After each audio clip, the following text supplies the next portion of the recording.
Hi, I'm Philip Griffith with PSG Photo Solutions. This interview was recorded in 2021 at a past Photo Managers Conference. Although the year may have passed, the insights shared remain valuable to anyone interested in preserving photo legacies. Enjoy. Hey, Philip Griffith here again with PSG Photo Solutions, and I'm with Linda Deppa, who's from Washington. Are you in the Seattle area? Just north of Seattle in Linwood. Okay. And what's the name of your company? Uncluttered Professional Organizing and Photo Organizing Services. I'm a residential organizer and photo organizer, so I have dual. Okay, that's right, because you're doing both. And Yep. you added photos. I added photos about 6 years ago. So I've been working my business, my organizing business. I've been in business for over 22 years now. Okay. So, yeah. So tell me something about what you've been doing with people with their photos this past year. Oh, my biggest project this past year has been, I have a client who traveled around the world with their family. So they had two young boys and they took a gap year for their kids and decided to take them around the world and show them all the amazing things in the world. So in the project, they have 9 cameras. There are 3 GoPros, there are 2 DSLRs, and the rest of them are like iPhones. And the iPhones are great because they automatically time and date, except they time and date in the US time zone, not the European time zone.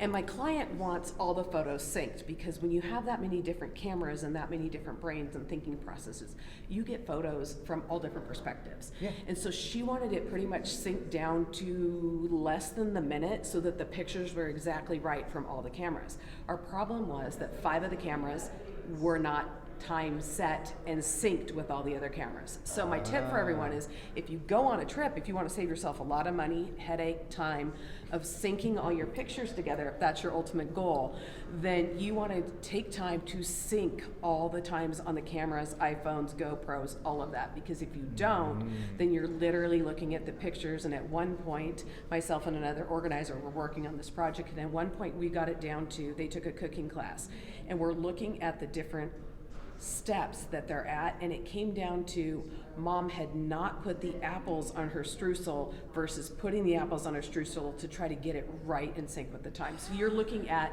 minute details, moves of fingers, moves of hands, moves of arms to get it synced properly.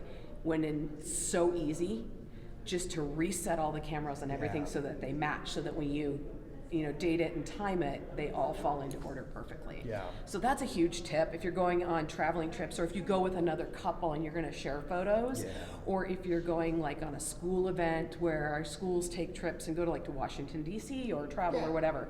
Try to sync all the cameras so that way it all syncs together and it gets it in really close time framing so that you can share those photos and relive those memories. But it was an amazing project to work on. I got to travel all over the world from my office. It's so cool to see those memories and then help the client relive them. She has them on a slideshow on her big TV in her house, so they have them going all the time, and they get to relive those moments because that's what pictures do for us. Yeah, and you've probably helped them cull down. Oh yeah, we had about 75,000 photos, and we have it down to, we broke it down into journeys for their trip. So they would be gone for a month, month and a half, 2 months, and then they come back from a week, medical, haircuts, all of that, and then they'd be gone again. So we broke it down into journeys. Okay. So we have 5 journeys plus the pre-journey because they did a test run to see if it was going to work with the kids. And so, they get to relive those memories, and we have it down to about 2,000 pictures per journey. Okay. So that it's like the top pictures, the best the ones that almost took her breath away or brought her back to a certain feeling. Because that's what photos are all about. Yeah. It's helping us really relive those feelings. Exactly. That's why it's important to use your photos to tell your story, and so that they're available for you and your family to relive. Thank you so much. You're so welcome. And we'll see you again next time for more tips and ideas. Thank you.